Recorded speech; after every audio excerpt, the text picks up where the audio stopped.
(1946-49 թվականներ) Արտասահմանից հայրենիք վերադարձան մոտ 100,000 հայեր։ Երկար տարիներ օտարության մեջ նրանք երազում էին այսօրվա մասին։ Ահա նա, երազանքի և հույսի ափը։ Շատերն առաջին անգամ են ոտք դնում հայկական հողին։ Այսօր նրանցից շատերը հիմնական արմատներ են գցել հարազատ երկրում և անվանի մարդիկ են դարձել։ Համոզվեք ինքներդ։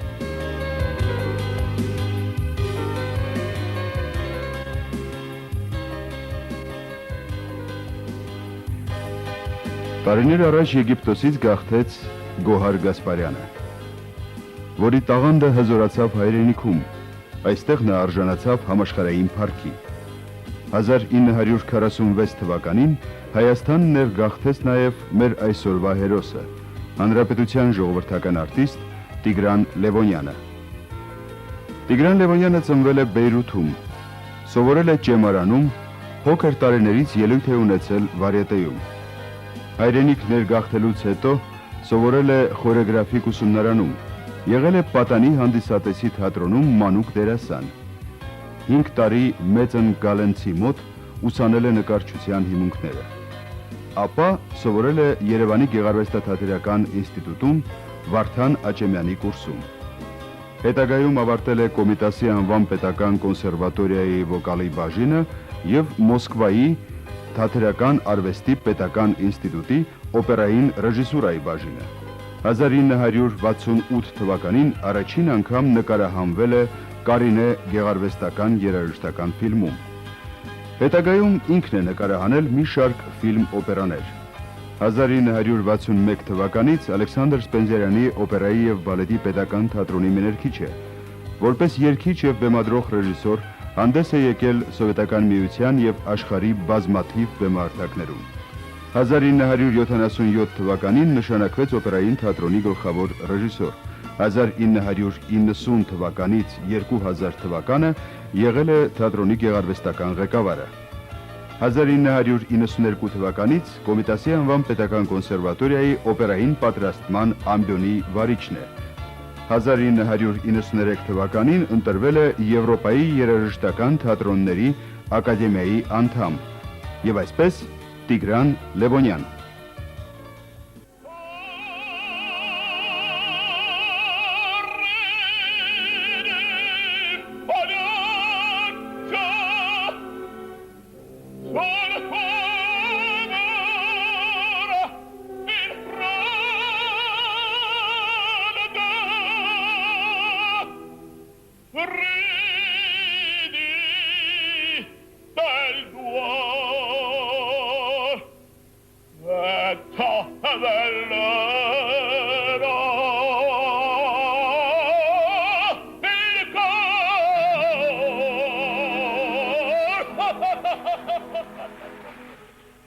Պարոն Լևոնյան, նախ շնորհակալություն, որ ընդունեցիք մեր հրավերը։ Մենք ունենք մի շարք ավանդական հարցեր։ Առաջին հարցը կապվում է հենց այս անկյունի հետ։ Անի հյուրանոց, Սայաթ Նովայի փողոց և Անի հյուրանոցի այս կողմիկ անկյունը, Մարանը։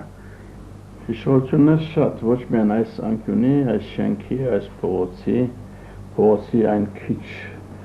այն կողմ գտնվող անկյան, Նալբանդյան փողոցի, ուր որ մեր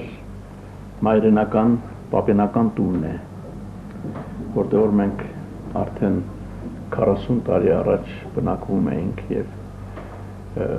հարազատ է այստեղ և մթնոլորտ և նույնիսկ մեքենաների ձայների տեսակը, նույնիսկ օդի բուրմունքը, դա խիստ և ներանձնական է և կենսագրական, ինչպես որ Երևանի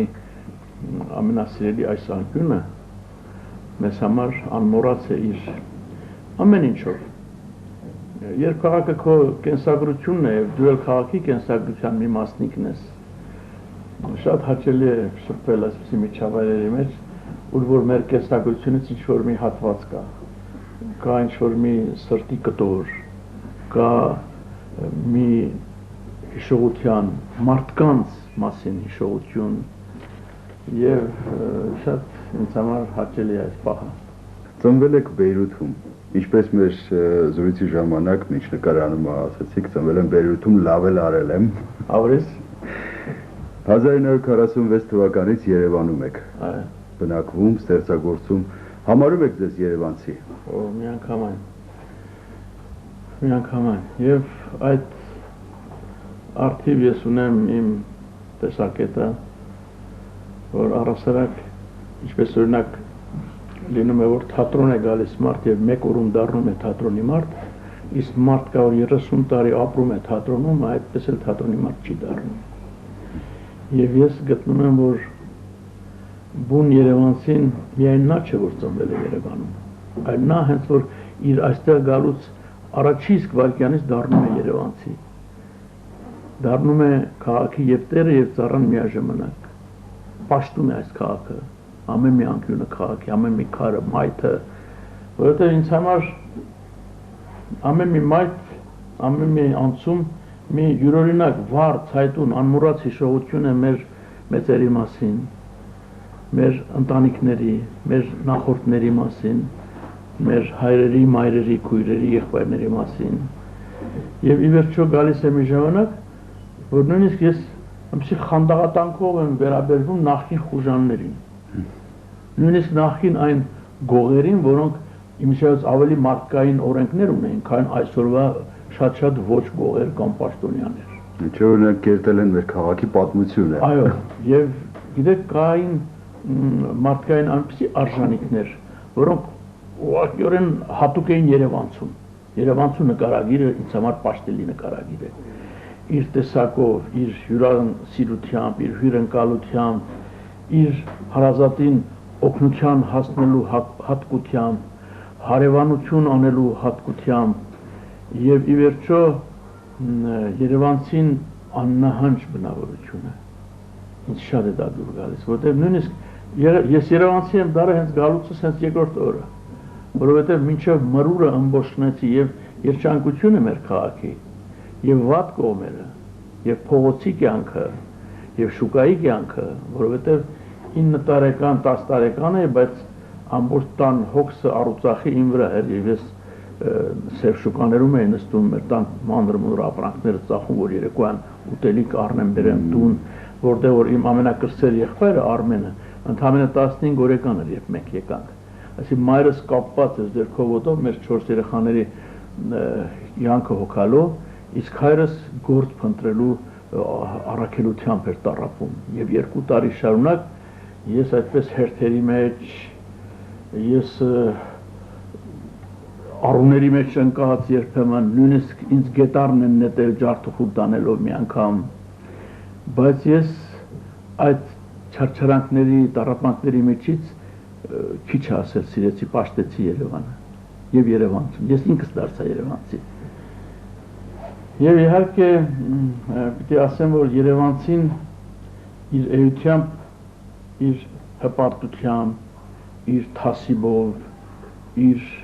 տղամարդկությամբ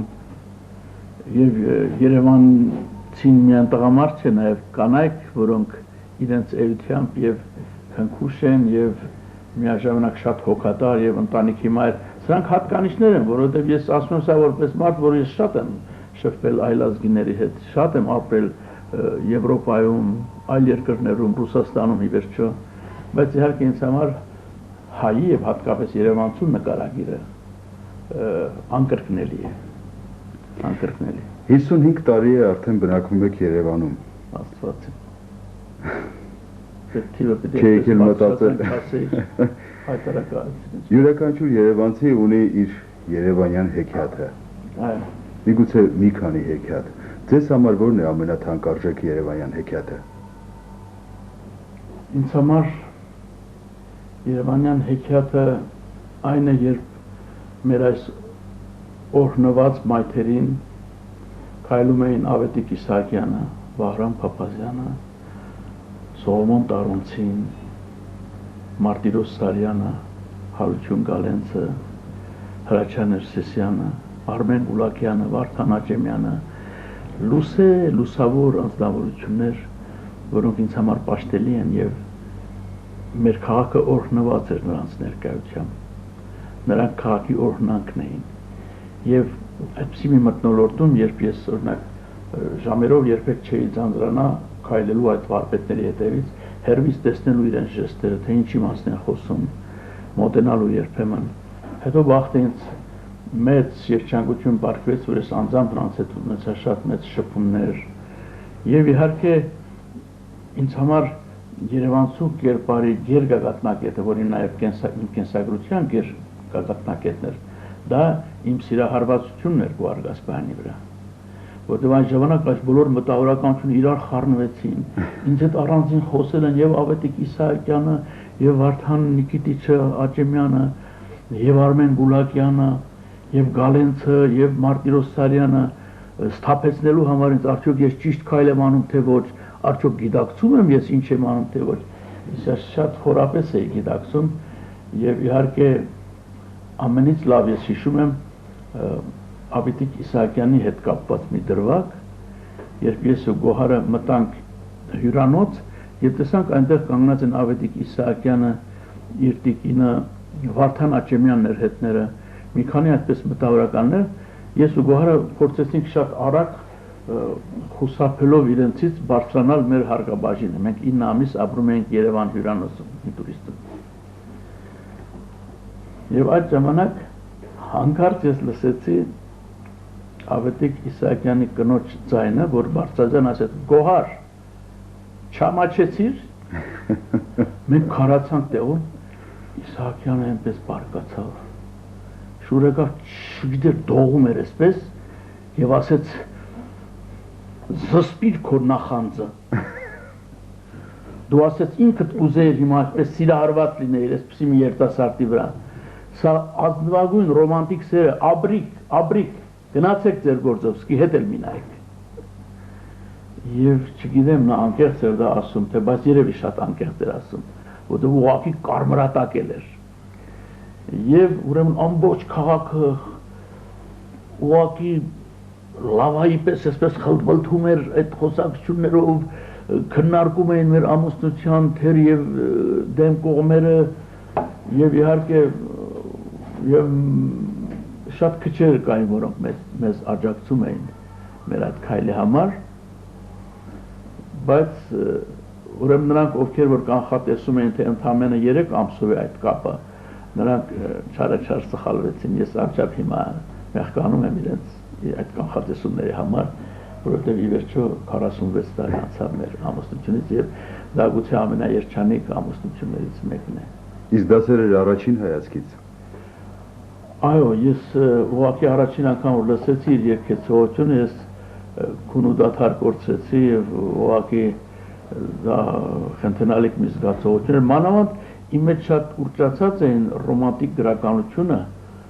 ես շատ էի սիրում Էդմոն Ռոստանի Սիրանո դե Բերժերակը եւ աղի արցունքներով էի միշտ այն կարդում եւ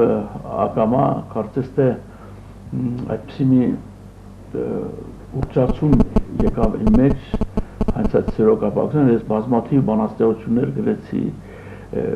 ես ուղղակի տարված էի այդ գաղափարով եւ դա շատ ազնիվ մի պորտկում էր, որը ամբողջ մի կյանք տևեց։ Երբ որ դուք զբոսնում եք Գոհար Միխայելյանի հետ Երևանում այն տարիներին, ո՞րն էր ձեր ամենասիրված անկյունը քաղաքի, որտեղ եք սիրում զբոսնել։ Իհարկե նախ եւ առաջ այդ Մարտաշատ փողոցը, Աբովյանը, որտեղ որ անցել է իմ ամբողջ կենսագրությունը, որտեղ եթե ես ասեմ, ես կինո Մոսկվայի տղեկից էի։ Եվ իհարկե մենք շատ խնդիրներ էինք ունենում, ասենք Կայարանից եկած տղեկի հետ։ Այսինքն Երևանի տղա, ոնց ասում էին։ Ու այն ժամանակ գիտեք, որ այդպես էր, եթե մի աղջկա հետ հանգած բարևեիր կամ խոսեիր, իսկույն քեզ պետք է բերեին երես-բերես անեին, խոսք առնելու հանգամանք կա, եթե մի տղա մի աղջկանից խոսք էր առնում, անկախ նրանից այդ տղան արժեր թե չէ այդ աղջկան թե ոչ, Ուրեմն նա ոչ մեկը այլևս պետք է չմոտենար այդ աղջկան, կամ եթե մոտենար, պետք է 3 տարի կռիվ տար հետո այդ մի անգամ խոսելու համար։ Իսկ գոհարի հետ իհարկե մենք քիչ ենք զբոսնել քաղաքում,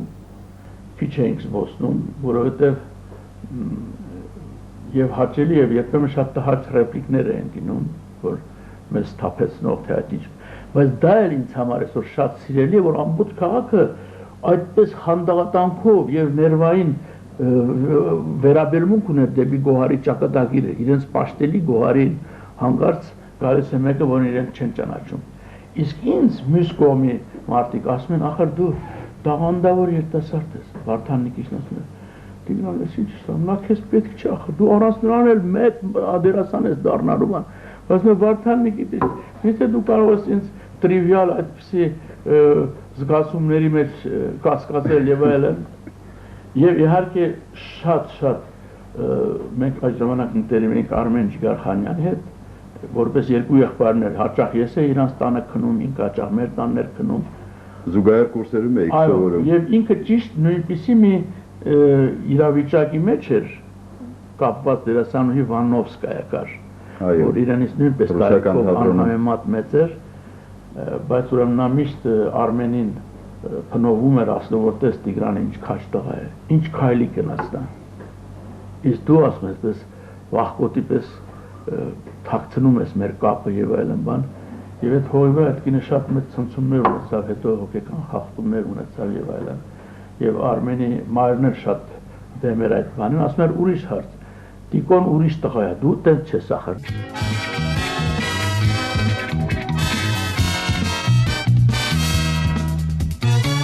Երևանը ինձ համար դա նաեւ օպերան է,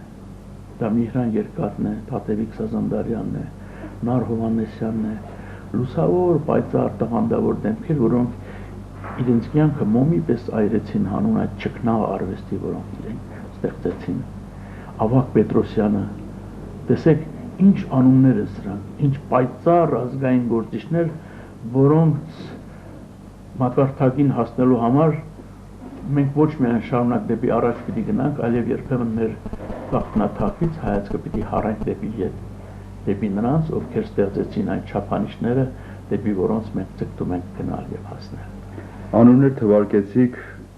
կարծում եմ, որ այդ անունները եւս մեկ անգամ ապացուցում են, որ 20-րդ դարը իրոք ոսկե դար էր մեր մշակույթի համար։ Ինչ եք կարծում, ոսկե դարը ավարտվեց թե ոչ մեր մշակույթում։ Ես այն կարծիքի եմ, որ առասարակ ամեն մի դար բերում է իր ոսկե դարը, իր շրջանը, կան այդ շրջանի ավարտուն կետերը, ցայտուն, իսկ իմ խորին համոզմամբ մարդիկ անփոխարինելի են, ամեն մեկը արվեստում գալիս եւ ստեղծում է իր տեղը, հավա այդ տեղը տանում է իր հետ, գալիս են նորերը, նրանք ստեղծում են իրենց նոր տեղերը, եւ դա աստված որ նրանք երբեմն ավելի լավ լինեն, առայժմ ավելի լավ չեն քան նախորդները, բայց այդ գործընթացը հավանաբար պետք է տեղ հասնել, բայց չգիտեմ, եթե ասենք մի քանի հարյուրամյակը մեկ կարող է Գոհար Գասպարյան ծնվել, ուրեմն տեսեք ինչ-որ մի գործընթաց կա, եւ ի վերջո եթե մեր հայացքը ավելի դեպի հեռուն տանենք, դեպի Սիրանուշը, դեպի Պետրոս Ադամյանը, դեպի Մնակյանը, մարդիկ, որոնք նույնպես իրենց ժամանակաշրջանի ոսկե դարի կնիքն են ունեցել իրենց արվեստին Անդաստանում եւ այդպիսիք են եղել եւ ով կպատկերացներ, որ Պետրոս Ադամյանից հետո գալու է Վահրամ Փափազյանը եւ ով կպատկերացներ, որ Վահրամ Փափազյանը պիտի դառնա մի ամբողջ դարաշրջանի երխտացումը իր արվեստով, բայց այսօր դա նույնպես անցած էտապ է, այսօր արդեն չկա ավաղ վերադարձ դեպի հինը եւ այսօր ես գտնում եմ, որ իհարկե կա մի գործընթաց, որը գիտեք տեսակի տարբերությունը, հավանաբար կգա անձնավորությունների սով,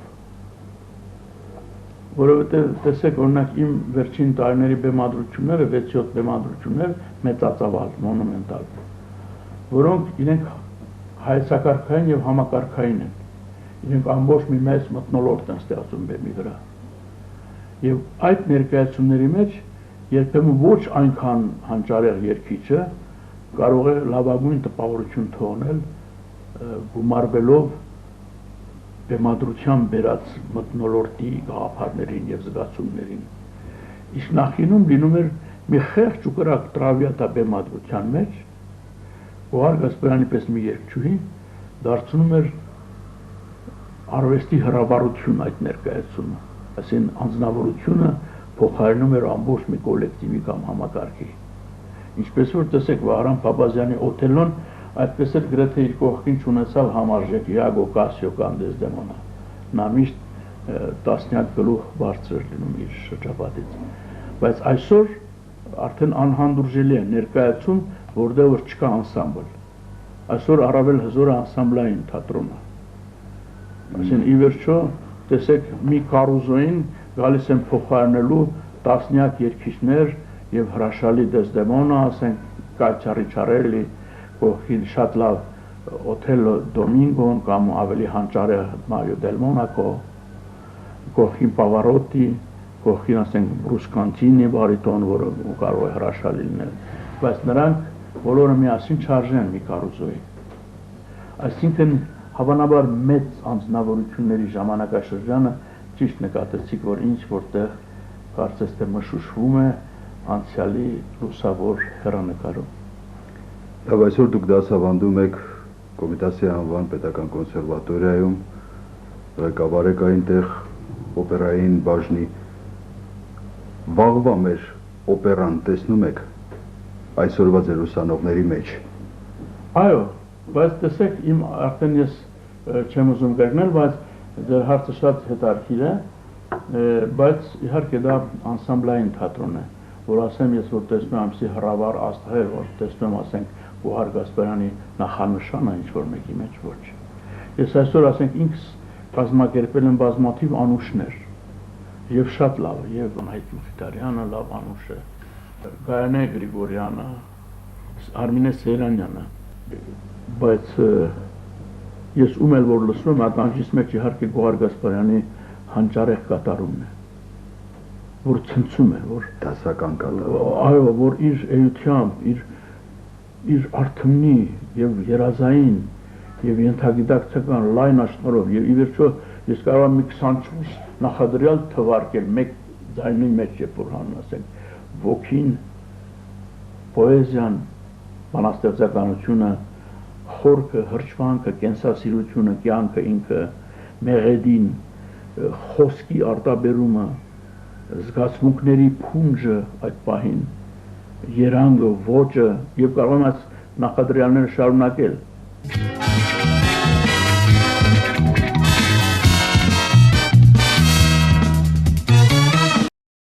Եվս մեկ անգամ հիշեմ այն փուլերը, որոնք անցել եք մանկությունից, դա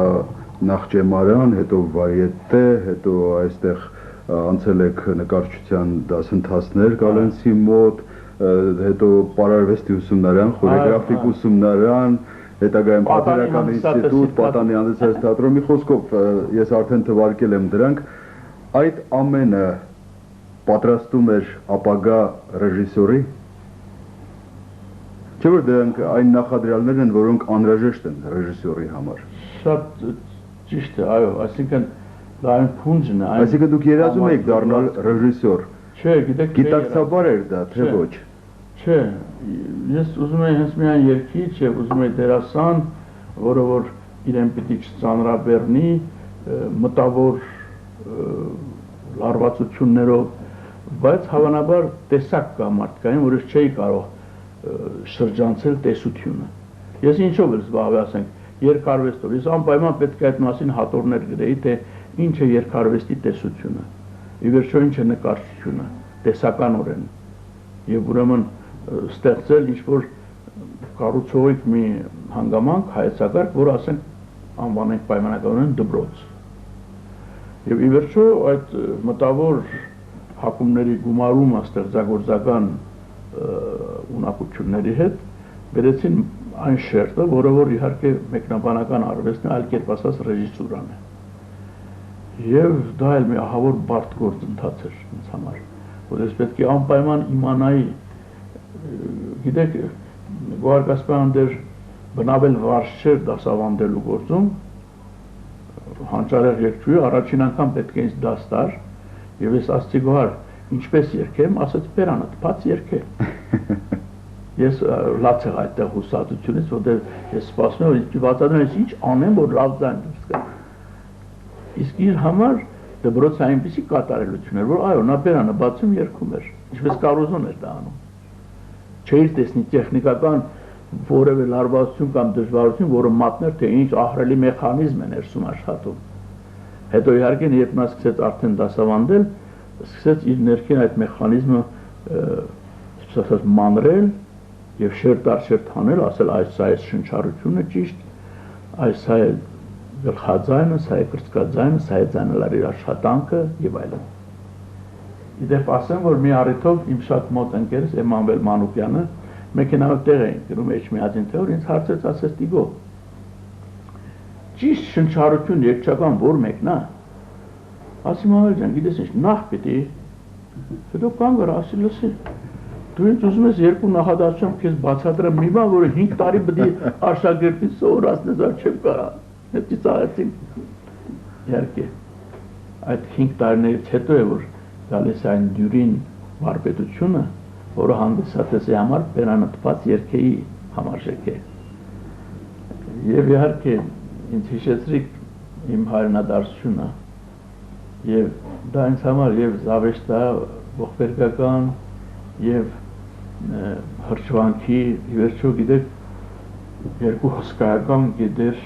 որոնք պատմականորեն տարանջատված էին, Սփյուռքի հայությունը եւ հայաստանյան հայությունը եկան եւ միացան եւ տեղի ունեցավ այդ հրաշք գործընթացը միացությունը, բայց ան լեցուն էր եւ հակամարտությամբ եւ իրար չհասկանալու, իրար լեզուներ չհասկանալու,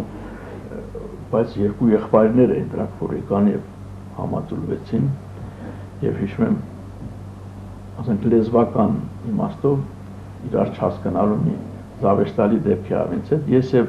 Ռուդոլֆ Խաչատրյանը, մենք 11-12 տարեկան լակուտներ էինք, որոշեցինք գնանք շենքի վրա շատ շենքեր էին կառուցում, չէ՞ ժամանակ, աշխատել եւ աշխորհ ստանալ, աշխատանքային օրավարձ։ Եվ մեզ ասցին նայեցին, ինչ կարաք անեք, ասենք, ինչ կարանք, կարանք վեդրո բարձրացնենք, կարանք պարան ձգենք, ինչ պետքա կանենք։ Ռուդոլֆին մի գործի դրին մի ինչ-որ տեղ, ինձ էլ տեսան, որ նույն քիփլիկ տղա եմ, ասին արի, դու էլ երրորդ հարկից ես ցեմենտով վեդրոն պետք է քաշես վերև պարանով։ Ասին ծանր գործ տվին։ Ես հիշում եմ պրարարնես Սերոժ էր անունը։ Մի անգամ որում բավական արդեն վարժ բարձրացնում էի վեդրոն, հսկայական, ես ծանր ման է դա։ Սերոժը ներքևից ասեց ձգի։ Ասում ինչպես ձգեմ։ Ասում է ձգի արա, ձգի։ Մեր լեզվով ձգին շարումը թող։ Նա բայց ասում է բառը։ Որա ձգի ասեց թող է տմարա։ Աս լավ ասի ձգեցի։ Սերոժը 10 օր հիվանդանոցում պարկեց գլխի գեմատոմայով, արյան զեղում բան։ Ինձ իհարկե վտարեցին, ես հուսով եմ 4 օրվա աշխորհը կտան, հետ էլ չտվին։ Իսկ Ռուդոլֆը մի 3 ամիս աշխատեց ու մի սիրուն իր համար կոստյում առանք կոմիսիոնից, իհարկե ժանգնով, բայց դա էլ ողբերգական ավարտ ունեցավ, որտեղ երեկոյան մենք գնում էինք կինոֆիլմ նայելու Երևան կինոթատրոնում։ Ուրեմն երբ որ դրսում զանգերը տվին, այդ ժամանակ մենք ծխում էինք։ Դա մեր առաջին ծխելներն են, զանգերը որ տվին, Ռուդոլֆը ափսոսեց սիգարետը գցել, հանգցրեց ու դրեց գրպանը։ Իսկ 10 րոպե հետո կինո այնպեսի մի ծուխ էր բարձրանում, թե այսպեսի մի ծակ բացեց Հայր Ռուդոլֆի կոստյումը լացելով գնացինք տուն։ Դա էլ մեր երևանյան արկածն է։ Այն ժամանակ ձեր ծնողները գիտեին, որ ծխում եք։ Չէ, իհարկե չէ։ Իսկ եթե տեսնեին, ինչ կանեին։ Եղա։ Հետո ուրեմն ես արդեն երբ որ ծխող էի, ասին 16-17 տարեկան էի։ Երեկոյան գնում եմ տուն, տեսնում եմ հաշիվը գիտեմ, որ իմ աչքային մեջ 4 հատ շիպկա կա, շիպկա է ծխում, Բոլղարական։ Առավոտ նայում եմ 3 հատ է մեջը, Մեկը մի հատ վերցրել է։ Կանչում եմ միջնեք աղբորս Արային, ասեմ Արա դու վեկարել ես տեսի, նա էլ 9-10 տարեկան է։ Ոյերը տիկուջան չերա ցավոտ տանեմ մամայարը, պապայարը չեմ բեկալի բանյոն, ասեմ Արա լսի։ Հիմա քեզ մի հարց եմ տալու, պետք է մի անգամից պատասխանես։ Ո՞վ ավերցրեց դե սիգարետը։ Ես։ Բայց չէր հաստրում ֆանտազիան, որ ամիջապես էլի ստի։ Սրանք Երևանյան անուշիկ պատառիկներ են, որոնք իհարկե շատ հետաքրքիր է, ես կուզեի մի պատմություն հիշել, որտեղ երբ որ նոր էինք եկել, այն ժամանակ գերմանացի գերիներ կային քաղաքում, նրանք շինարարության վրա էին աշխատում։ Հաղթանակի կամուրջը։ Աբրիս, այո։ Ուրեմն մեզ շատ հետաքրքիր է գերմանացի գերիներին նայել, որտեղ քուրջ ու փալասով, սոված, նիհար, տանջահար գնում են, իսկ մայթերին միշտ կանգնում էինք, մենք շատ տարիքով երեխաներ բան ու նայում էինք։ Իսկ մենք այդ ժամանակ Նոր Բութանիայում էինք ապրում, ուրեմն գերիներ կային, որոնք փշալարերի հետևում էին, բայց մենք երեխաներով գնում էինք, դրանց սող ու հացի կտոր էինք տալիս, փոխարենը ստանում էինք փայտից իրենց պատրաստած այսպես հտպիտներ էին, որոնք թելի վրա պտտվում էին, ասես քաշում էր, շատ սիրուն սարքում էին փայտից։ Դա մենք փոխանակում էինք հաց ու պաների կամ մի կտոր բաներ։ Եվ այդպես մի անգամ տեսա մի շատ հետաքրքիր գերմանացու։ Արտաքինով անչափ նման էր Հիսուս Քրիստոսին։ Դեղնամազ, կապուտաչա, նիհար, դալուկ։ Եվ նկատեցի, որ նա լուր ինձ էր նայում։ Հետո ուրեմն ինքը մոտեցավ ինձ փշալարի հետևից, այդ խաղալիքը տվեց, հետո երբ որ ես իրեն հաց ու պաները տվեցի, նա ասեց ոչ, ասեց դի կուշայտ, դու կեր։ Ես սկսեցի ինքս ուտել, իսկ նա ինձ նայում էր ու արտասվում։ 2-3 անգամ նույն բանը լինում էր, ես բերում էի, նա տուրնիկը ման տալիս էր ինձ, հետո խնդրում էր, որ ես ուտեմ, իսկ իմ ուտելուց նա լաց էր լինում։ Եվ մի անգամ ուրեմն մի նոր կապիտան եկավ, հայ, մեկ թևը չուներ, մեզ ասեց դու լակոտներ, ասեց, սրանք ձեր հորն են սպանել, դուք հետները եկի ալիշ-վերիշ եք անում, որով գնացեք ստեյց բանի ու այլն։ Ու մենք ուրեմն փախակ գնացինք, բայց ես մնացել էի։ Այդ ժամանակ այդ կապիտանը ականջիցս բռնեց, ասեց հələ կանգնել ես, դե լակոտ բան, ես ճչացի։ Այդ գերմանացին, որի անունը Հանս Գյունտեր էր։ Նույնիսկ անուն ազգանունն եք հիշում։ Այո, մենք ծանոթացել ենք։ Նա փշալարերի վրայով արունալվիկ անցավ էս կողմ, ինձ քաշեց այդ կապիտանի ձեռքից, չգիտեմ հարվածեց թե չէ, կապիտանը ընկավ ցեխերի մեջ։ Հետո մի քանի զինվորներ հայ վրա հասան այդ Հանս Գյունտերին, ահավոր սկսեցին ջարդել, վերջ այդ կապիտանը եկեցավ, ասեց դե լավ, էդ էլ հերիքա թողեք բան, հանկարծ նա ցեխերի մեջ գտավ մի նկար։ Նայած, ինձ տվեց, ասեց բեկալ նկարդ։ Ասեց դա իմս չի։ Ասեց արա ուրեմն գերմանացուն ես տվել նկարը։ Ասի բայց ես ու մեկ էլ տեսա, ուրեմն նույն Հանս Գյունտերն է այնտեղ։ Ու մի տղա է, որ 2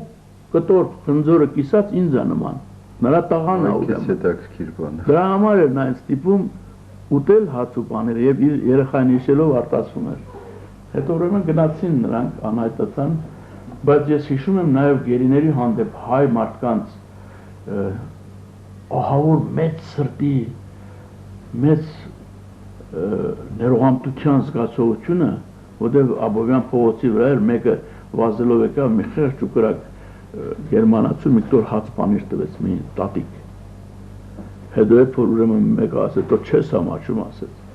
Դրանք ասեց, «Քո տաղուն է երևի սպանել, դու հաց ու պանիր ես տալի իրանց»։ Ասեց, «Բալա ջան, իմ տղեն էլ ընդեղ է,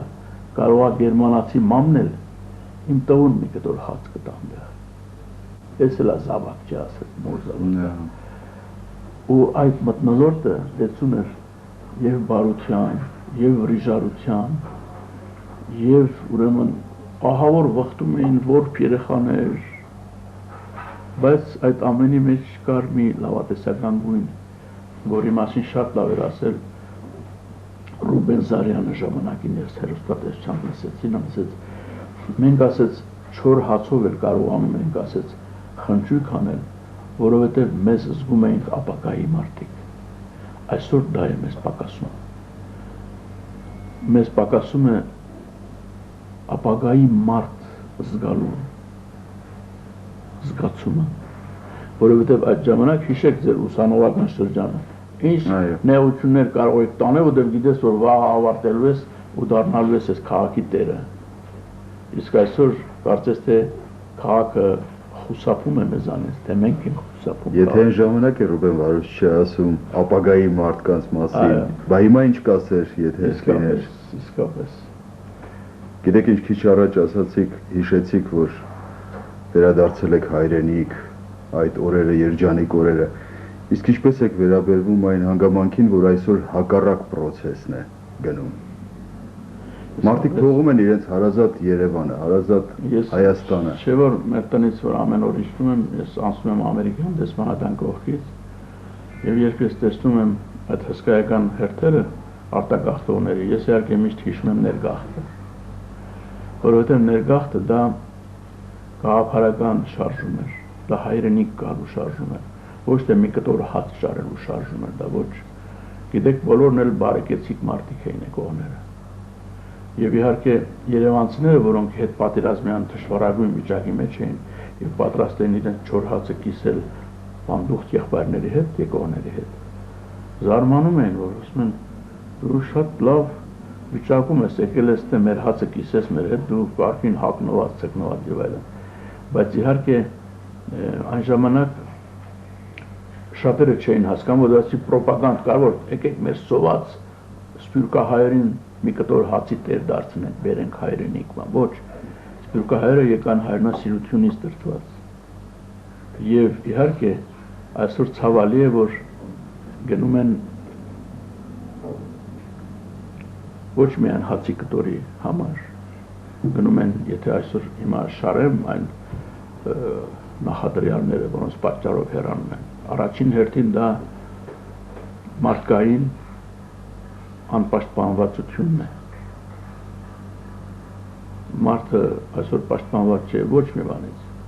Տեսեք, խնդրեմ 2 տարի առաջ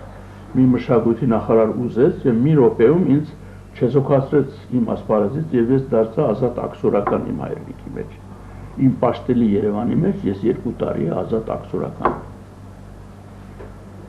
Գիտեք ինչ ներողություն ընդհատեցից ես հիշեցի, որ փաստորեն ամենածանր տարիներին եք դուք եղել օպերային թատրոնի գեղարվեստական ղեկավարը։ Լույս չկար, մթություն, գազ չկար, հաց չկար, ոչ մի բան չկար, բայց օպերան աշխատում էր։ Ճիշտ է, որովհետև լույս չկար, բայց հույս կար։ Հիմա լույս կա, բայց հույս չկա։ Եվ անպաշտպանվածություն, անարդարություն։ Գիտեք, երբ որ պատերազմի ժամանակ հայ ժողովուրդը ամեն տանջանք կրում էր, նա գիտեր, որ պատճառը ֆաշիզմն է, պատճառը պատերազմն է։ Իսկ այսօր, երբ հայ ժողովուրդը զգում է, որ պատճառը մի 5-6%-ի հղբացած, չեմ ուզում այդ թալան բառը ասել, բայց հղբացած կյանք վարելու եւ անարդար օրեն գեր հարստանալու այդ վիճակն է հաշիվ համընդհանուր թշվառության, այդ անտանելի է, այդ գիտակցությունը անտանելի է, մենք Գոհարի հետ քանի անգամներ որոշեցինք թողնել ու հեռանալ Հայաստանից, բայց դա անհնար էր մեզ համար, որովհետև սա մեր կյանքն է ոչ միայն որպես կենսագրություն, որ ասենք ապրել ենք այս փողոցում, դա մեր ստեղծագործական, դա մեր անցյալի, դա մեր անունները, որ թվարկեցին, նրանց նշխարքների խնդիր է, մենք չենք կարող թողնել ու հեռանալ, բայց ծանր է այն գիտակցությունը, որ դու անզոր ես հանգած, քո ճշմարտությամբ, քո խելքով, քո արդարությամբ, քո ստեղծագործական փայլուն արդյունքներով դու կարող ես 0-ի առաջ կանգնել, որովհետև այդպես ցանկացան մի քանի հոգի։ Եվ եթե չլիներ մեր ժողովրդի քաջալերանքը, մենք երբ որ փողոց ենք դուրս գալիս, այնպիսի օրհնանքներ ենք լսում, այնպիսի ջերմ խոսքեր, սկսած վաճառողներից, մայթի մարդկանցից, նույնիսկ այդ մուրացիկները հանգարց այսօր ինձ այնպիսի լավ խոսքեր ասեցին, որ ես եղա չած փողերս հանեցի տվեցի իրաց, եւ հիմա փող չունեմ։ Տիգրան Լևոնովիչ, ես առաջարկում եմ դուրս գանք պատշգամբ եւ մեր զրույցը եզրափակենք այնտեղ գիշերային Երևանի ֆոնին։ Հրաշալի։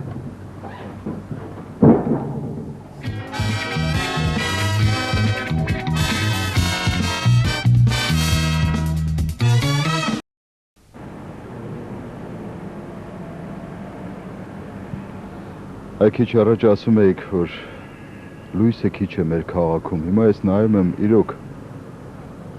միթե մայրաքաղաքը այսպես պետք է լուսավորված լինի 21-րդ դարում։ Ես պատկերացնում եմ, եթե մենք հիմա կանգնած լինեինք Փարիզի